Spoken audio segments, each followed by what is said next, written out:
По словам гендиректора ТВ «Полиграф» Анны Хартек, с образованием Тувинской Народной Республики для укрепления государственной самостоятельности, новой власти, становления и развития экономики, просвещения и образования, модернизации всех сторон общественной жизни встала острая необходимость в создании собственной печати и типографии. В Туву из Москвы была отправлена группа из 3 человек для выпуска первого печатного издания в Туве. 24 июля 1924 года была напечатана первая газета «Красный пахарь».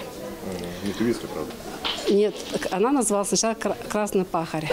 А потом уже правительство ТНР, чтобы для укрепления власти, решили тоже свою газету выпускать. Обратились в правительство России, чтобы их тоже помогли с оборудованием, со шрифтами. И пока этот вопрос решался, попросили редакцию газеты «Красный пахарь» помочь им выпустить газету. Так как шрифт был русский, все это было сложно, тувинской письменности не было. Решили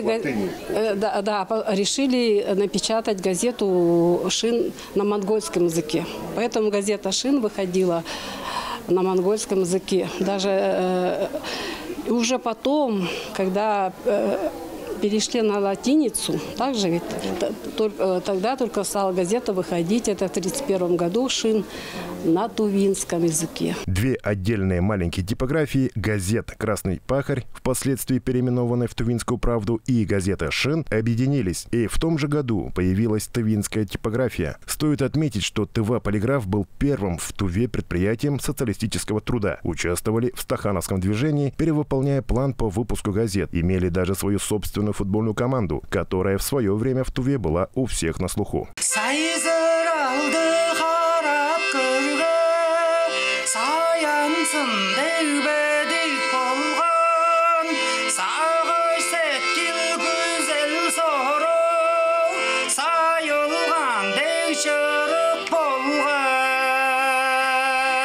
Отдельно стоит рассказать и о 90-х годах, когда в целом в стране менялось буквально все. Когда старые предприятия закрывались, открывались новые частные компании. Но вопреки регрессивным переменам ТВ «Полиграф» не закрылся, а продолжал свою работу, обеспечивая своих читателей новостями с тем же темпом. Я считаю, что это почти единственное предприятие, которое пережили вот эти 90-е годы и до сих пор выстояли. И, наверное, в республике уже нету предприятий с таким стажем 100 лет.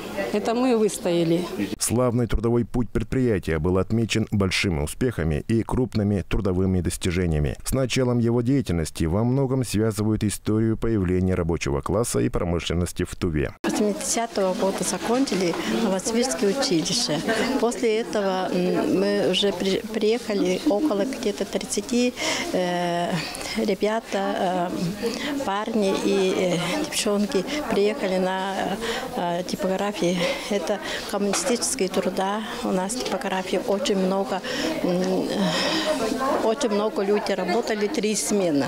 Раньше, когда не было у каждого смартфона с легким выходом во всемирную сеть, типография бывало выпускала в тираж по 50-70 тысяч книг. Сейчас к ней обращаются частные авторы, которые желают выпустить небольшую партию своего творения от 1 до 50 книг. Тем не менее, печатники твердо уверены в том, что книга никогда не потеряет своего веса и значимости. Всегда найдутся люди, которые предпочтут читать книгу, держа ее в руках, а не через бездушный дисплей телефона.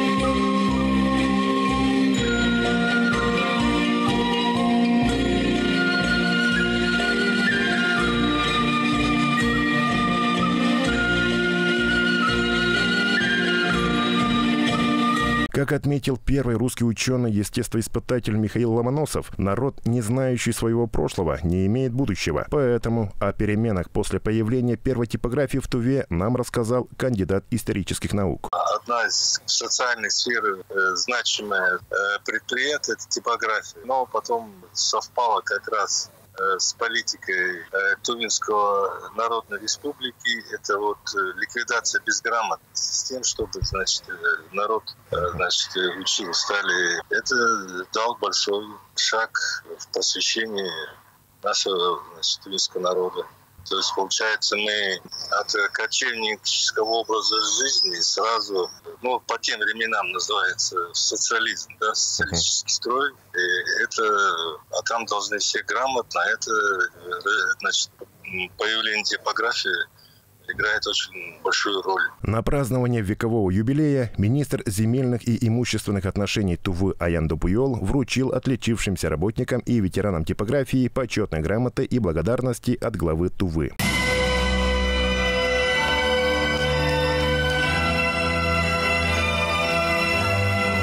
Республики Тыва Владислав Товарищ-Таевич Ховалы.